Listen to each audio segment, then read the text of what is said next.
بسم اللہ الرحمن الرحیم۔ سلسلہ دروس احیاء العلوم بحمد اللہ تعالی۔ آج ہمارا درس نمبر 176 ہے۔ 175 دروس بحمد اللہ ہمارے مکمل ہو چکے۔ حجت الاسلام سیدنا امام غزالی علیہ رحمہ وہ اپنی کتاب احیاء العلوم میں کھانا کھانے کے آداب بڑے ہی خوبصورت انداز میں بیان کر رہے تھے، تو وہ سلسلہ ہمارا جاری تھا، کھانا کھانے کے آداب، تو وہی سلسلہ آگے بڑھاتے ہیں۔ کھانا کھانے کے آداب میں سے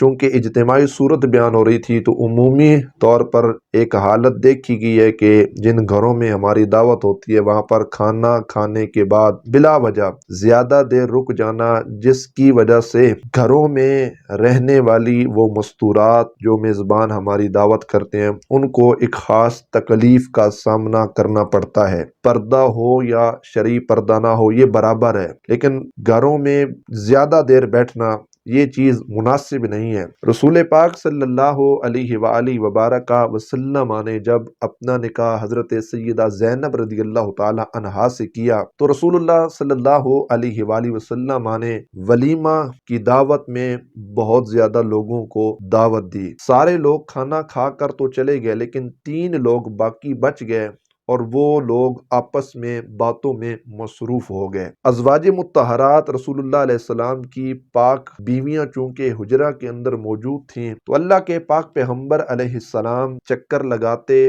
ازواج مطہرات تک، پھر باہر نکلتے دیکھا کہ ان 3 لوگوں کو وہ باتوں میں مصروف ہیں۔ اس سے پہلے کہ اللہ کے پاک پیغمبر صلی اللہ علیہ وآلہ وبارک وسلم اپنی زبان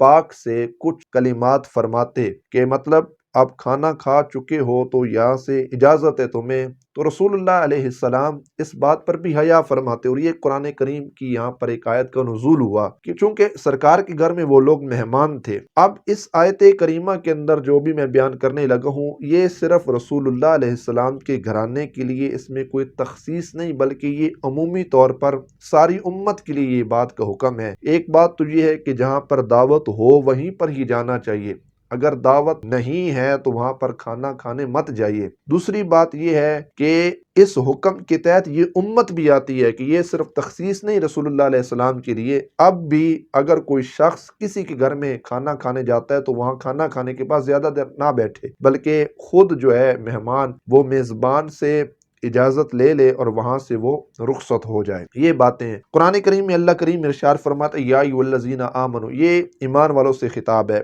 لا تدخلوا بیوت النبی الا ان یؤذن لکم الی طعام، اے ایمان والو تم نبی کے گھر میں حاضر نہ ہو جب تک اذن نہ پاؤ، مطلب جب تک تمہیں اجازت نہ ہو تم اللہ کے پاک پیغمبر علیہ السلام کے گھر میں نہ جاؤ۔ مثلا کھانا کھانے کے لیے جب بلایا جائے، یوں نہ ہو کہ تم پکنے کی راہ تکو، ایسا نہیں ہونا چاہیے کہ پکنے کی خود تم نے راہ نہیں تکنی، دعوت ہو تو پھر جاؤ۔ آگے اللہ ارشاد فرماتا ہے وَلَٰكِنْ إِذَا دُعِيتُمْ فَادْخُلُوا، کہ جب تمہیں دعوت دی جائے تو تم حاضر ہو جاؤ، تم داخل ہو جاؤ۔ فَإِذَا طَعِمْتُمْ فَانْتَشِرُوا، جب تم کھانا کھا چکو تو جدا جدا ہو جاؤ۔ فَانْتَشِرُوا مطلب پھیل جاؤ، اپنے اپنے کام کاج معاملات جو نپٹانے ہیں وہ تم نپٹاؤ۔ اور آگے اللہ ارشاد فرماتا ہے وَلَا مُسْتَأْنِسِينَ لِحَدِيثٍ، یہ نہ ہو کہ بیٹھے باتوں میں دل بہلاؤ، آپس میں گفتگو کرتے دل مت بہلاؤ، بلکہ کھانا کھاؤ فوراً منتشر ہو جاؤ۔ اور آگے اللہ رب العزت ارشاد فرماتا ہے اِنَّ ذَلِكُمْ كَانَ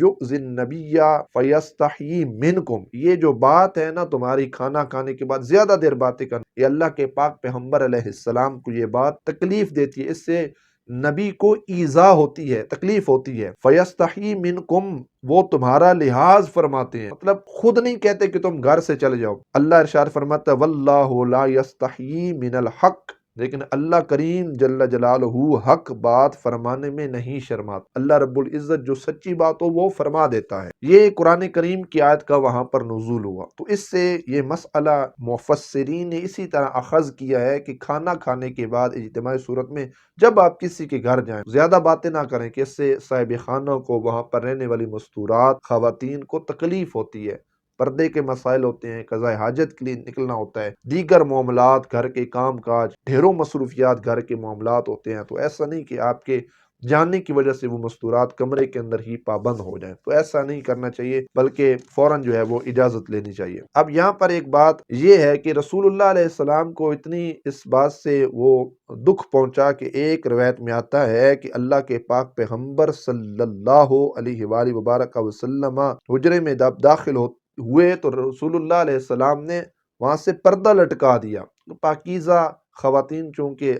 سرکار کے ازواج اس کمرے کے اندر موجود تھے۔ اور یہاں پر ایک بات یہ بھی ہے، کوئی بھی شخص جب کسی کے گھر میں کھانا کھانے جائے تو کوشش کرے کہ مہمان خود ہی صاحب خانہ مطلب میزبان سے اجازت طلب کر لے کہ میں جاننا چاہتا ہوں، مجھے اجازت دیجیے، بغیر بتائے یا بغیر صاحب خانہ یا میزبان کی رضامندی کے کھانا کھا کے فوراً ہی اٹھ کے دوڑ پڑنا یا خود نکل جانا اس کی اجازت کے بنا یا اس کو بتائے بنا، تو یہ بھی آداب کی کیا ہے جی خلاف ہے۔ تو جس گھر میں بھی آپ کھانا کھانے جائیں آپ کہہ سکتے ہیں جی مجھے اجازت دیجیے یا میں اجازت چاہتا ہوں، تو یہ کہہ لیجیے، صاحب خانہ میزبان راضی ہو جائے، وہ ساتھ چل پڑے یا آپ کو اشارتاً کنایتاً جیسے بھی اس کے چہرے پر رضا کے تاثر پایا جائے تو آپ جو ہے وہاں سے جائیے۔ ایسا نہیں کہ آپ کھانا کھا رہے ہیں اور بیٹھے بیٹھے فوراً ہی آپ گیٹ کی طرف بھاگ پڑیں اور صاحب خانہ بھی حیران ہو جائے، پریشان ہو جائے، کس کو کیا ہو گیا، تو یہ بھی آداب کی کیا ہے جی خلاف ہے۔ پھر یہاں سے یہ چیز بھی اخذ کی گئی ہے کہ اگرچہ یہ آیت جو بھی میں نے بیان کی یہ خاص حضور نبی پاک علیہ السلام کی ازواج مطہرات رضی اللہ تعالی عنہن کے حق میں نازل ہوئی، لیکن اس کا حکم تمام مسلمان عورتوں کے لیے ہے۔ اللہ اکبر۔ پھر ایک اور ادب جو انتہائی بہترین اس حوالے سے ہے، یہ حدیث کو روایت کرنے والے ہیں جابر بن عبداللہ رضی اللہ تعالیٰ عنہ۔ رسول اللہ صلی اللہ علیہ وسلم آپ نے ارشاد فرمایا ہے، اذا دخل الرجل بیتہ فذکر اللہ عند دخولہ وعند طعامہ، جب کوئی شخص گھر میں داخل ہو اور وہ اللہ رب العزت کا ذکر کرے، مطلب رب کو یاد کرے، چاہے بسم اللہ ہی پڑھ لے، اور وَإِنَّ طَعَامِهِ، اور کھانا کھاتے وقت وہ شخص اللہ کو یاد کرے، مطلب بسم اللہ یا دیگر جو کلمات احسن ہیں ان کو پڑھ لے، قال الشیطان، تو شیطان اپنے چیلوں سے کیا کہتا ہے، لا مبیت لکم ولا عشاء، تمہارے لیے اس گھر میں کوئی ٹھکانہ نہیں ہے، تم یہاں پر رہ نہیں سکتے، نہ تمہارے لیے کوئی حصہ کھانے میں موجود ہے، کیونکہ جب انسان اللہ کے نام کو ترک کرتا ہے، حدیث میں آتا ہے، پھر وہ کھانا ہماری نظروں میں وہ کھانا جس طرح ہمارے لیے حلال ہے ہم اس کو استعمال کر رہے ہوتے ہیں، وہ کھانا پھر شیطان کے لیے بھی حلال بن جاتا ہے، اور جب انسان بسم اللہ پڑھتا ہے تو پھر شیطان اس کھانے کو استعمال نہیں کرتا۔ پھر نبی کریم صلی اللہ علیہ وسلم نے ارشاد فرمایا، وَإِذَا دَخَلَ وَلَمْ يَذْكُرِ اللَّهَ عِنْدَ دُخُولِهِ، اور جب کوئی شخص گھر میں داخل ہو اور وہ رب ذوالجلال جل جلالہ کا نام نہ لے، داخل ہوتے وقت قال شیطان اپنے چیلوں سے کہتا ہے، ادرکتم المبیتا، تمہارا ٹھکانہ تم نے اس گھر میں پا لیا ہے، مطلب اے شیطانوں تم اس گھر میں ٹھہر سکتے ہو، رہ سکتے ہو۔ وَإِذَا لَمْ يَذْكُرِ اللَّهَ عِنْدَ طَعَامِهِ، اور جب کوئی شخص طعام کھانے کے وقت اللہ رب العزت کو یاد نہیں کرتا، رب کا نام چھوڑ دیتا ہے، تو شیطان کیا کہتا ہے، ادرکتم المبیت والعشاء، کہ اے شیطانوں تمہیں مبارک ہو، تم نے اس گھر میں ٹھکانہ بھی حاصل کر لیا ہے اور تم نے کھانے میں سے حصہ بھی حاصل کر لیا، پھر وہ کھانا جو ہے وہ شیطان کے لیے حلال ہو جاتا ہے۔ یہ چند بنیادی اور انتہائی اہمیت کے عامل جو آداب ہیں وہ میں نے بیان کیے۔ آج ایک ہی بات بالخصوص کہ کسی کے گھر میں جائیں، کھانا کھائیں، صاحب خانہ سے اجازت لیں، واپس آ جائیں، زیادہ دیر مت ٹھہریں، گھر والوں کو اس سے تکلیف اور ایذا نہ پہنچے۔ تو یہ چونکہ ہم مسلمان ہیں، مسلمانوں کا خیال رکھنا یہ ہماری سب سے اہم ذمہ داری ہونی چاہیے۔ اللہ کریم جل جلالہ جو کچھ آداب بیان کیے، ان آداب پر ہم سب کو عمل کی توفیق نصیب فرمائے، اور اللہ کریم جل جلالہ حجت الاسلام سیدنا امام غزالی علیہ الرحمہ آپ کے درجات کمالات بلند فرمائے، آپ کی علمی روح فیضان سے اللہ کریم جل جلالہ مجھے اور آپ سب کو مستفیض فرمائے۔ اللہ تعالی ہماری اس کوشش کو اپنی بارگاہ میں قبول فرمائے۔ وآخر دعوانا ان الحمد للہ تعالی رب العالمین۔